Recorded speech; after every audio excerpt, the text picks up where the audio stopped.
इस भागवत को सुनने से मिलता क्या है, इसका महत्व क्या है, महात्म क्या है, जरा महात्म तो बताइए। बोले इसका महात्म बड़ा सुंदर है, इससे जो मांगोगे सो मिलेगा।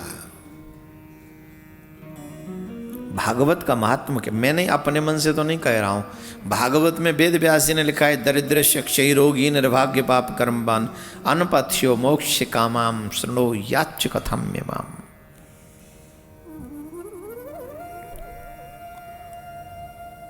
जिस व्यक्ति को भागवत के बदले जो चाहिए वही मांगे उसे वो मिलेगा। जो चाहिए, बोले जो मतलब, बोले सब कुछ, बोले जिस पे सब कुछ हो उसे कुछ चाहिए नहीं, उसे भी कुछ मिलेगा, बोले उसी को सबसे ज्यादा मिलेगा। बोले उसे क्या मिलेगा, बोले उसे मोक्षम, उसे मोक्ष की प्राप्ति होगी।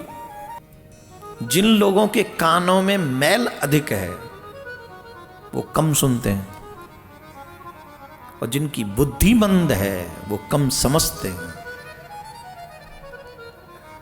बुद्धि अगर मंद हो तो गुरु कृपा चाहिए, कानों में मैल हो तो सफाई चाहिए, तब तुम्हें क्लियर दुखाई और सुनाई और समझ में पड़ेगा। एक मां अपने बच्चों से जिद करके, ये तो उस समय भी वैसे थे जैसे आज है, जिद की कि नहीं कथा करवाओ, मर तो जाएंगे तब कथा करवाओगे तुम। क्या उस मां को अनुभव नहीं रहा होगा कि मेरा शॉर्ट टाइम है, मेरा शॉर्ट पीरियड है? क्यों शब्द आया वो इस्तेमाल में कि मैं मर जाऊंगी तब तुम कथा कराओगे? शायद घर के मेंबर भी उस प्रभुता को, इस भक्ति को, समर्पण को आज तक न समझ पाए हो।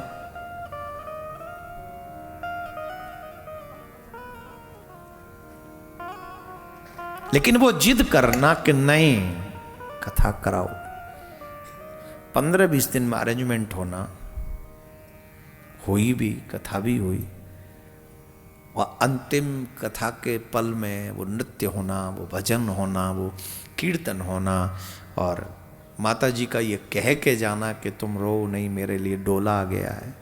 वो पल याद कीजिए, वो हो गया तो समझ में नहीं आया उस समय, लेकिन अब जब अनुभव करते हैं तो शरीर में रोमांच उत्पन्न हो जाता है। वो कह के गई इन सब से कि मेरे लिए डोला आ गया, रोना नहीं। तो कौन मूर्ख है जो कहे कि भागवत कुछ नहीं देती? मैं जिस जगह बैठा हूं, आइए मैं आपको प्रमाण देता हूं, उन लोगों से मिलवाता हूं जिन्होंने साक्षात भागवत का प्रमाण इस आगरा की भूमि पर देखा था।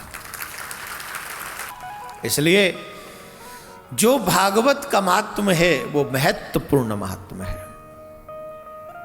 भागवत हमें क्या देती है? बोले जो हमें चाहिए उसे वही प्राप्त होता है। अनपथ्य मोक्ष कामाम, जैसे कुछ नहीं चाहिए उसे मोक्ष मिलता है।